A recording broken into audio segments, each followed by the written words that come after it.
আমার মুড়ি মাখা খেতে খুব ইচ্ছে করতে, তাই জন্য তোমাদের সাথে আমি একটু শেয়ার করছি যে মুড়ি মাখাটা খাবো বলে।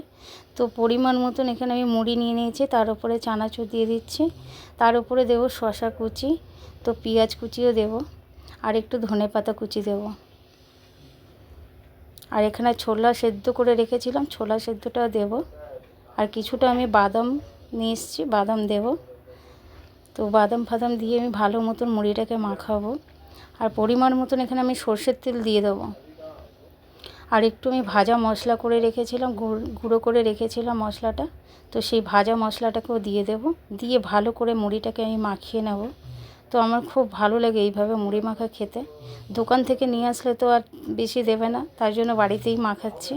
তো মুড়ি মাখা করে সবাইকে দেব। তো আরেকটু মশলা আমি দিয়ে দিচ্ছি এর মধ্যে।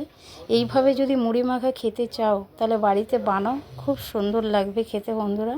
তো এর সাথে একটু চা বানিয়ে নেব, চা বানিয়ে সবাইকে দেব। তার জন্য দেখো চা বানিয়ে খাবো বলে এই জন্য মুড়িটা মাখলাম। খুব ভালো লাগে সন্ধেবেলা এইভাবে মুড়ি মাখা খেতে। তোমরাও কিন্তু ট্রাই করো যে মুড়ি মাখা এইভাবে যদি খেতে চাও তাহলে মাখিয়ে নাও, তাড়াতাড়ি সন্ধেবেলা খেয়ে নাও মুড়ি মাখা।